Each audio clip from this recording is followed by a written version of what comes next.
Hi, it's Cara Brown, and this is Watercolor Conversations. It's a place where I share my love of watercolor and my seeking, my teaching, my discoveries, the connections I see, and just in general what it's like to be alive at this time here on planet Earth. I hope that this meets a part of you that's longing to be met. Thanks for being here. Hi, it's Cara, and I'm here to share with you a new episode. And this one is actually inspired by having just written, for the first time in a couple of years, a post for my online journal where I write and put pictures and all of that. It's a new one, not a very text-heavy one, more a photo-heavy one. I was on my website yesterday. I was updating it with a couple of new paintings that I finished. And I noticed, oh my God, the latest blog post on there is from 2021. And I really ought to put something up there. It's really not that big a deal. So then, by the wonders of the mystery of the universe, as I say in the post, I get an email this morning from someone who asked me what she said was a random question. Do you keep the reference images that you have used to make your paintings?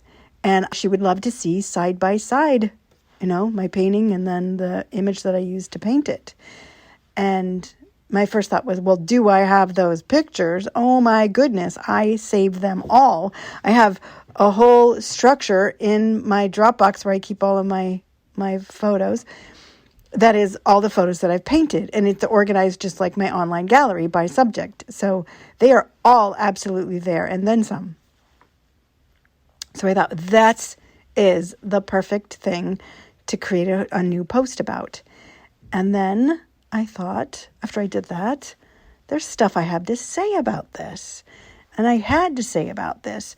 So it recalled for me a post that I wrote in February of 2016. And I called it Photos or Life, ? We get to decide. And it's in the theme of one of my big philosophies, and that is that we are the only ones who get to say what is and isn't our art, what is and isn't good, what is and isn't our method, our materials, our subjects, all of it. All of it is up to us, because the muses out there in the world choose us to have this art come through. And so they're only ever going to live once in all of history.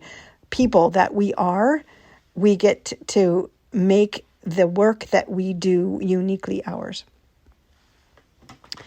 So when I started this, what I wrote here, I talked about when I first painted in watercolor. It was a Saturday in June of 1992. I was 30-something, early 30s. And I took a one-day class with my mom at my old high school. And it was called Painting Flowers in Watercolor with Stephanie Scott. And she taught us to paint from life. So we had to bring a flower as well as our paper and supplies. And I did this little blue Dutch iris, just this single stem that's sitting in a glass, but I didn't paint it. I just painted the stem and the leaves and this spiky little blue-violet iris. And it was on a quarter sheet, which is 11 by 15 inches. And I went home and started painting more. I did some sweet peas in a faceted water glass, and I did some Angelique tulips, which are really soft and lovely. And all of this was just kind of a botanical style with white background, nothing but just the flower in the middle of a piece of paper. In the meantime, my mom quickly migrated to using photographs and using some kind of projection device, as we had learned from the amazing, incredible Joseph Raphael. He used slide projectors, actually, to paint his monumental oils and then later watercolors. But at first, it was really interesting how my process was that I couldn't see what it is that I needed to paint from the photo. I needed life. I needed it sitting right in front of me. But I have gone over to the photo side.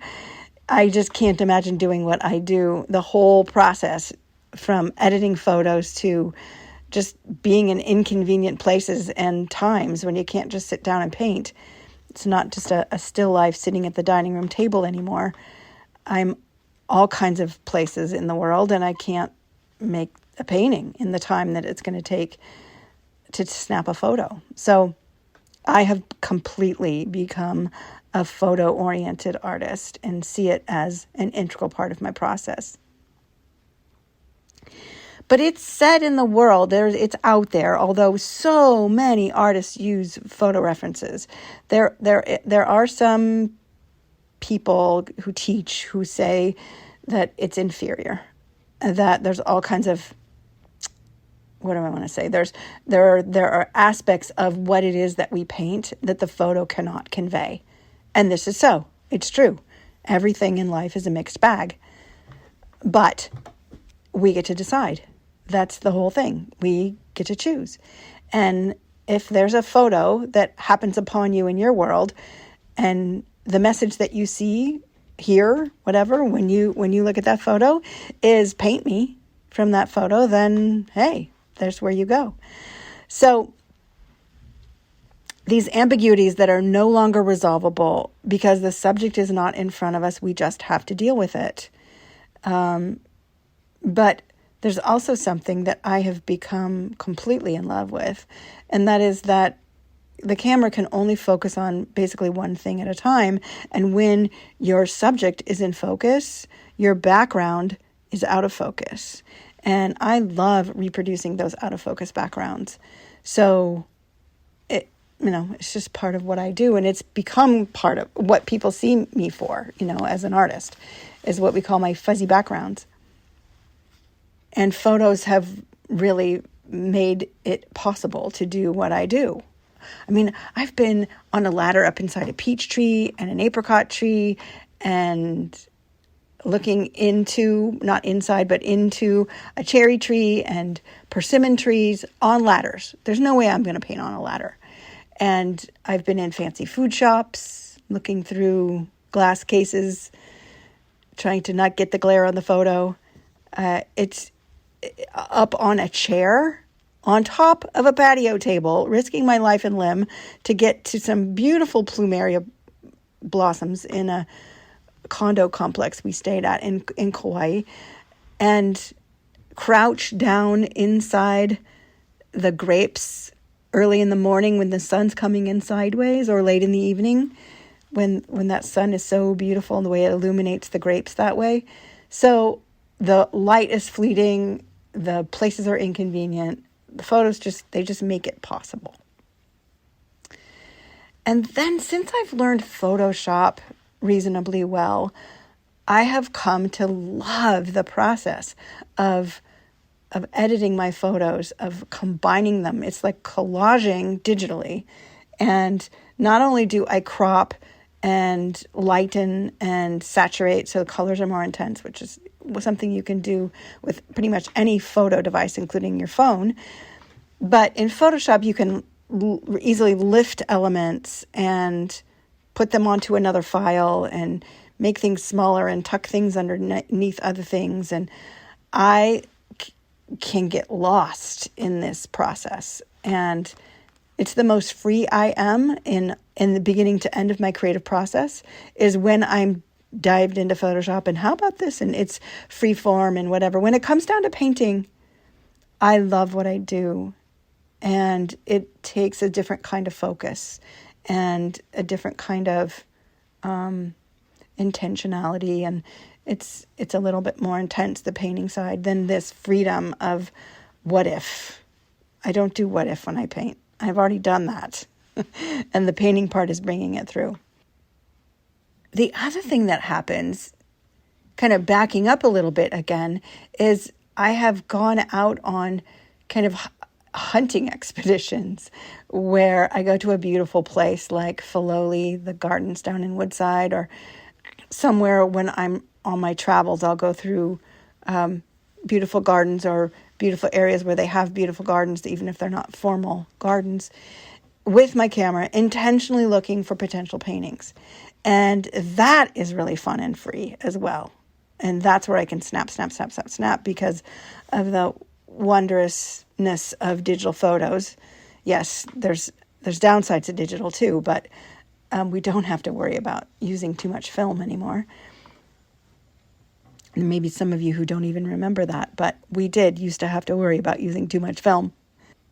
Then there's the whole selection process. I will periodically, when I'm looking to see what might become a painting, take a whole bunch of images and project them large on the wall about the size that I might paint them, and kind of wait for this sort of like, this quick breath in.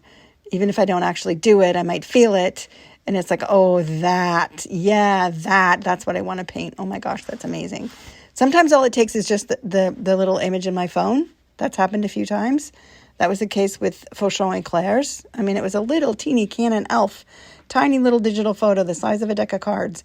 And it was my very first thought right after I took the painting. I was still inside Fauchon fancy food store in Paris. And I went, oh my God, that would make amazing painting. So, but sometimes it takes a bit. Sometimes I've taken a photograph of something years earlier and I'll happen upon it in my digital library and it will gobsmack me. That happened with the one that I call She Rose. It was my second 60 by 40 painting, big, huge painting. And it took some editing to make it right. I needed to make some changes to it and I needed to saturate it and brighten it. But once I saw it, I couldn't not see it. And I had to paint it. It's what I want for artists, is to have that sense of their own instrument that's in the center of us. Each of us has it. That gives us the indication that this is for me, and maybe not this one isn't, or this one really isn't. I would never want to do that. And when it comes time to paint, though, when it comes time to putting the painting together based on your photo, I was speaking with one of the artists in my group years and years ago who was really, really torturing herself over whether or not she'd gotten her painting to accurately, down to the most minute detail, represent her photograph, color, shape, all of it. And I said to her, almost like with a, oh, honey, in my voice, you are not a slave to this photo. It is your servant. It captured, to the best of all of the technology's ability, all of the information that was there the day that photo was taken, so that you don't have to have a photographic memory, or even if someone else took it, you can even have the benefit of the fact that you weren't even there. And although it is my preference for us to paint from our own photos, because there's nothing like experiencing life, but all that information is in that photograph for you to decide what to do with. So, like I said, I make all kinds of edits with Photoshop quite often. Every now and then still, one will come right out of the camera ready to go. That was the case with Kindred, the one that my first succulent painting. I'm actually working on my second succulent painting right now. And it was when the iPhone had a square option. And so it was a square photo. There wasn't ever any more to it. In fact, I went looking and went, oh no, this was taken square. So I took it square and it was absolutely perfectly composed, just as it was. I didn't change the color. I didn't change the light, nothing. It was like, boom, a painting reference. So it's what I want for you. I want for you to be in charge of your art. I want you to have your freedom. And fortunately, most of us have lives that allow us to choose this freedom. But sometimes we hear voices of others, and they might include the words should or shouldn't. And as we're starting out, we might be inclined to have these voices lead us off our path. But I'm here to remind you that you are not a slave to any of it. Anything that comes your way as you learn to paint, instruction, including from me, anybody else's processes, anybody else's art, It's all there to serve you and your process, because you and only you hold the vision of your art, and you get to decide how it comes to be. So all I want to say is, here is to your freedom. And go have fun. Go take pictures. Go play with them. Mess with them to the extent that you have the capacity and the technology to do that. And see what happens when you put them to paper with watercolor, if that's your thing. I promise you, doing so can become one of the most rewarding ways to spend your life. Okay, thank you so much for listening. I really appreciate that you do. I appreciate that you're out there and are hanging there with me with what I have to say. Okay, take care. Until next time. Bye-bye.